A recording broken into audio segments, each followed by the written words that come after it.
अरिजीत सिंह 10 साल पहले जिस गाने से फेमस हुए थे उसके पीछे की सच्चाई जानकर आप सोच में पड़ जाएंगे। भारत का एक ऐसा रेलवे स्टेशन जहां पर जाने के लिए पाकिस्तान का वीजा लगता है। इस आदमी ने अपने 50 लाख की टेस्ला की कार को बम से उड़ा दिया, लेकिन इसके पीछे की वजह आपको हैरान कर देगी। अरिजीत सिंह आज देश के टॉप सिंगर्स में शुमार है, लेकिन उनके लिए यहाँ तक का सफर बिल्कुल भी आसान नहीं था। यहाँ तक कि सलमान खान तक ने उन्हें बर्बाद करने की कोशिश की, लेकिन उनकी आवाज में ऐसा जादू है कि कोई भी उन्हें रोक नहीं सका। उनके स्ट्रगल की शुरुआत 2005 में हुई थी, जब उन्होंने एक रियलिटी शो फेम गुरुकुल में हिस्सा लिया था, लेकिन वो उससे बाहर कर दिए गए। शो में भले ही उनकी किस्मत ने साथ न दिया हो, लेकिन किसे पता था कि आगे चलकर ये सिंगर इंडियन म्यूजिक इंडस्ट्री पर राज करेगा। बॉलीवुड में उनका पहला गाना साल 2011 में आया था। ये मर्डर 2 का गाना फिर मोहब्बत करने चला है तू था। आपको जानकर हैरानी होगी कि जब ये गाना रिलीज हुआ तो उन्हें इसके बारे में कोई खबर ही नहीं थी, क्योंकि अरिजीत ने ये गाना 2009 में ही रिकॉर्ड कर लिया था। उन्हें तो उनके एक दोस्त ने बताया कि मर्डर 2 में तुम्हारा एक गाना है। हालांकि इस गाने ने अरिजीत सिंह को पहचान तो दी, लेकिन वो पहचान नहीं जिसके वो हकदार थे।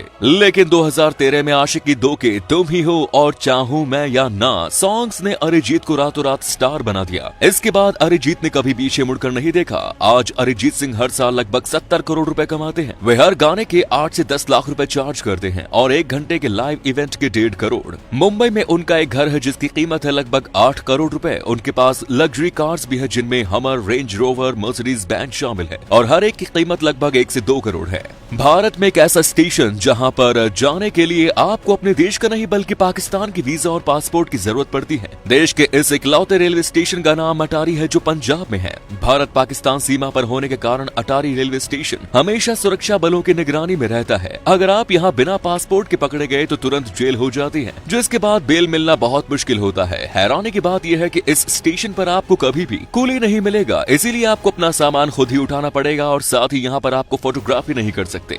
जहाँ एक तरफ लोग टेस्ला की कार को चलाने के लिए तरसते हैं, वहीं दूसरी तरफ इन महाशय ने अपने टेस्ला को 30 किलोग्राम बारूद लगाकर उसे उड़ा दिया। लेकिन इसके पीछे का कारण जानकर आप भी कहेंगे कि और बेचारा करता भी क्या। दरअसल भाई साहब ने जब कार खरीदी तो पहले 1500 किलोमीटर तो ये बहुत अच्छी चली, लेकिन कुछ समय बाद वो बिगड़ गई। इसलिए कार को बनने के लिए सर्विस स्टेशन भेज दिया गया। उन लोगों ने कहा पूरी बैटरी बदलवानी होगी और नई बैटरी डलवानी होगी, जिसकी कीमत है 17 लाख। बैटरी की कीमत सुनकर भाई साहब ने कहा मैं बिना रिपेयर ही अपनी कार लेने जा रहा हूँ और अब मैं उसे उड़ा दूंगा। जिसके बाद उसने कार में 30 किलोग्राम डायनामाइट फिट करके उसे उड़ा दिया और कहा मजा आ गया। हाल ही में नासा ने एक इम्पॉसिबल से लगने वाले मिशन को कामयाबी के साथ पूरा कर लिया है, जिसके बारे में एक वक्त सोचना भी नामुमकिन था। नासा के स्पेसक्राफ्ट दीपाकर सोलर प्रोब ने पहली बार सूरज को छू लिया है। मानव इतिहास में ऐसा पहली बार हुआ है जब किसी इंसानों द्वारा बनाया गया कोई यान सूरज के एटमॉस्फेयर में पहुंचा हो। यह सच में बहुत हैरान कर देने वाला है, क्योंकि सूरज की ऊपरी सतह का तापमान 20 लाख डिग्री फ़ारेनहाइट होता है।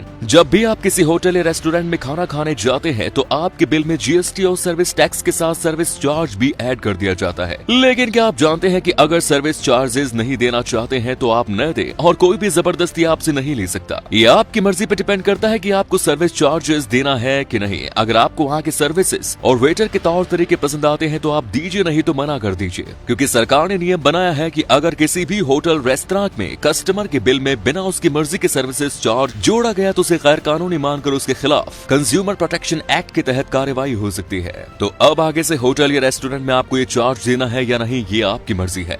इन्हीं चीजों की लिस्ट में एक ऐसा पौधा भी है जिसे छूते ही इंसान खुदकुशी कर लेता है, इसलिए इसे सुसाइडल प्लांट भी कहा जाता है। इस पौधे की पत्तियां दिल के आकार की होती है। इन पर छोटे छोटे बहुत से कांटे होते हैं। तकरीबन पूरी पत्तियां ही कांटों से ढकी रहती है, लेकिन अगर पत्तियों को लगा एक छोटा सा भी कांटा अगर आपको चुभा तो ये बिच्छू के डंक से कम नहीं होता। देखने में बेहद छोटे इन कांटों को शरीर से निकालना लगभग नामुमकिन होता है, और जब तक ये निकलते नहीं तब तक जहर शरीर में पहुंचकर तड़पाता रहता है। लगातार हो रहे इस दर्द से इंसान के मन में ख्याल आता है कि इतना भयंकर दर्द सहने से अच्छा है आत्महत्या कर लो और इस दर्द से छुटकारा मिल जाए। यही वजह है कि इसे सुसाइड प्लांट भी कहा जाता है।